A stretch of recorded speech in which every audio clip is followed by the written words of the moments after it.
नमस्कार, बहुत स्वागत है आपका। आप देख रहे हैं 24 ज्योतिष आसान उपाय। जीवित पुत्र का व्रत 2020 में कब है, कब करें, नहाए खाएं और कब होगा पारना। जितिया पर्व संतान की सुख समृद्धि के लिए रखा जाने वाला व्रत है और इस व्रत में निर्जला यानी बिना पानी के रहने का विधान है। इस पर्व को आश्विन माह के कृष्ण पक्ष के 7वें तिथि से 9वें दिन तक यानी 9वीं तिथि तक 3 दिनों का मनाया जाने वाला महापर्व के रूप में मनाया जाता है। ये व्रत इस बार 9 सितंबर से शुरू होकर 11 सितंबर को समाप्त होगी। 9 सितंबर बुधवार को दोपहर 1:35 से अष्टमी तिथि का प्रारंभ होगा, जो 10 सितंबर गुरुवार को दोपहर 3:04 तक रहेगा। व्रती उदया तिथि की मान्यता के अनुसार यह व्रत 10 सितंबर को रखेंगी और जितिया व्रत के पहले दिन महिलाएं सुबह सूर्योदय से पहले जाग कर स्नान करके पूजा करती हैं और फिर एक बार भोजन ग्रहण करती हैं। इसके बाद पूरा दिन निर्जला रहेंगी। दूसरे दिन सुबह स्नान करके महिलाएं पूजा पाठ करेंगी, फिर पूरा दिन निर्जला व्रत रखेंगी। व्रत के तीसरे दिन महिलाएं पारण करती हैं। सूर्य को अर्घ्य देने के बाद ही अन्न ग्रहण करने का विधान है। मुख्य रूप से पर्व के तीसरे दिन झोर भात, मरुआ की रोटी, नोनी का साग खाने का विधान है। अष्टमी तिथि को प्रदोष काल में महिलाएं जिमुत वाहन की आराधना पूजा करेंगी और जिमुत वाहन की कुशा से निर्मित प्रतिमा को धूप, दीप, अक्षत, पुष्प, फल आदि अर्पित करके पूजा की जाती है। इसके साथ ही मिट्टी और गाय के गोबर से सियारिन और चील की प्रतिमा बनाई जाती है।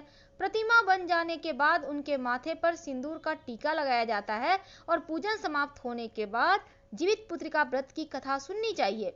इस व्रत को करने से संतान की उम्र लंबी होती है और माता पिता ही नहीं बल्कि पूरे कुल का नाम रोशन करता है। जितिया व्रत की कथा मिलती है। एक बार एक गरुड़, एक मादा लोमड़ी नर्मदा नदी के एक हिमालय के जंगल में रहते थे। दोनों ने कुछ महिलाओं को पूजा करते हुए और उपवास करते देखा और खुद भी इसे देखने की कामना की।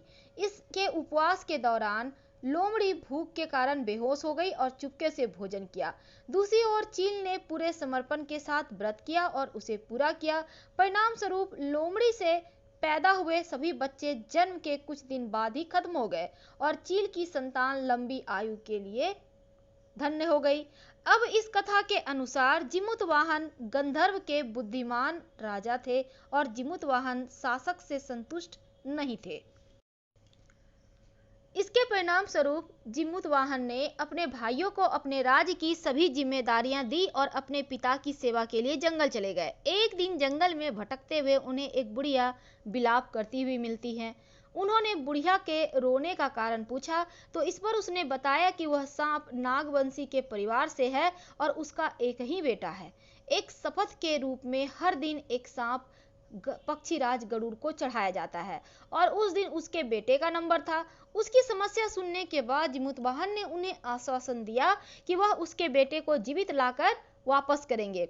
तब वह खुद गरुड़ का चारा बनने का विचार कर चट्टान पर लेट जाते हैं। तब गरुड़ आता है और अपनी उंगलियों से लाल कपड़े में ढके हुए जिमुतवाहन को पकड़कर चट्टान पर चढ़ जाता है। उसे हैरानी होती है जिसे उसने पकड़ा है वह कोई प्रतिक्रिया क्यों नहीं दे रहा। तब वह जिमुतवाहन से उनके बारे में पूछता है। तब गरुड़ जिमुतवाहन की वीरता और परोपकार से प्रसन्न होकर सांपों से कोई और बलिदान नहीं लेने का वादा करता है। मान्यता है तभी से संतान की लंबी उम्र और कल्याण के लिए जितिया व्रत मनाया जाता है।